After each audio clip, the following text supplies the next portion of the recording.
আমিও নিজে ভোগান্তির শিকার হয়েছে, আমিও ভুক্তভোগী। সিটি কর্পোরেশন তৈরি হয়েছে জনগণের সুবিধার জন্য।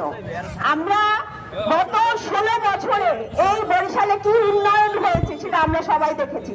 আমরা আন্দোলন করেছি, জনগণ, বাংলাদেশ জনগণের দাঁড়িয়ে দাঁড়িয়ে এর কাছে যান, ওর কাছে যান, এরকম করে যদি আমাদেরকে ভোগান্তি করা হয় তাহলে তো এই বাংলাদেশ আমরা তৈরি করতে পারি না।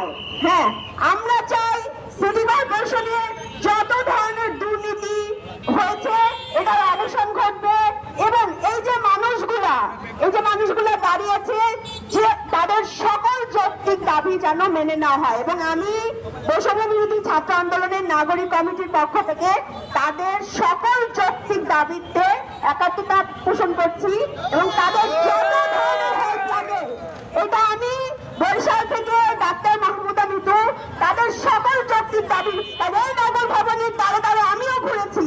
শেখ হাসিনার আমলে এই নগর ভবনের দ্বারে দ্বারে আমি ঘুরেছি। আমার বৃদ্ধ বাবা মা একটা প্ল্যান পায় নাই।